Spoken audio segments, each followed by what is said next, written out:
I want to talk to you about our improved anonymity features. We already had a streamer mode, but we're making this feature more useful to all players, not just streamers. Right now, this feature is client-side only, which means it only changes how players' names appear on your screen.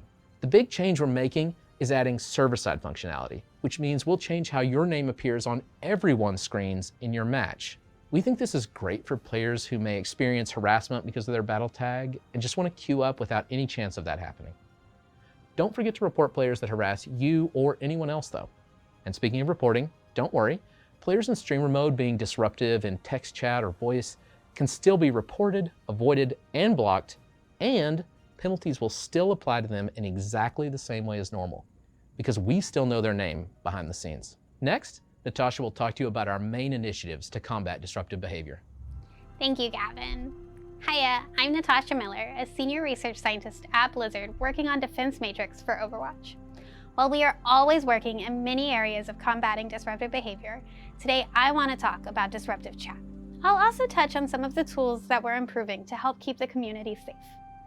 Disruptive chat can really negatively affect someone's experience in-game. In our focus to curb this disruptive behavior, we are taking a multi-pronged approach that will roll out over several seasons. Today, I'll discuss the first two coming out in the next few seasons. In our first approach, we will prevent players at endorsement level 0 from using text or voice chat. To be clear, the only way to get to endorsement level 0 is by having your account actioned for an in-game infraction. Even brand new players start at endorsement level 1. So these are players that have proven themselves to be bad actors, so much so in the past that they received a penalty. This feature would allow those players to take a forced break in team and match channels until they work their way back up to endorsement level 1. And from there, in all higher levels, chat would work as it did before.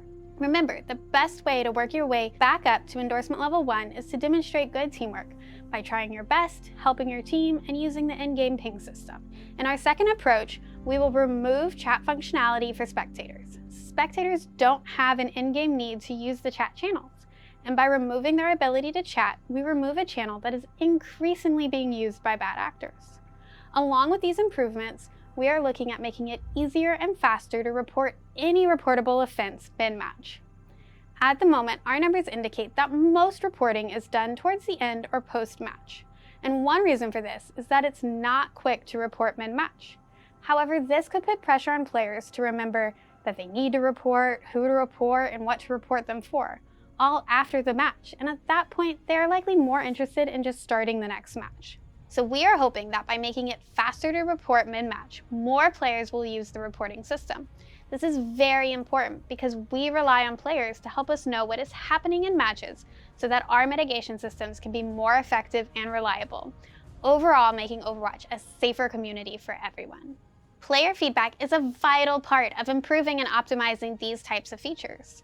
So we want to create even more avenues for you to share your thoughts with us. In Season 11, we're introducing the first iteration of player surveys into Overwatch 2.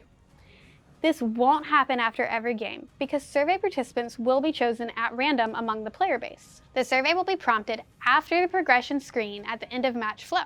This means that you'll be able to watch the play of the game, give endorsements, and review progression without getting interrupted.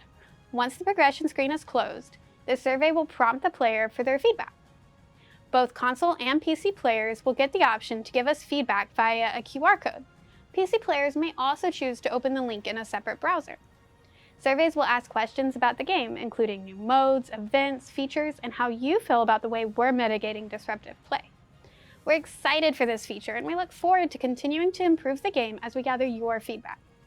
These are just a few of the things we have been working on in this space. We will continue to bring you updates on our progress mitigating disruptive behavior via the Defense Matrix blogs, which will get a refresh in the coming seasons to include even more on the impact this work is having in the community through transparency metrics. Defense Matrix and Competitive will always be core to Overwatch, and we'll continue iterating, improving, and of course listening closely to your feedback on these systems. So please keep sharing your thoughts with us, and we can't wait to show you what we've been working on in Season 10 and beyond. See you soon! Natasha said you will not be getting an outtake out of me today.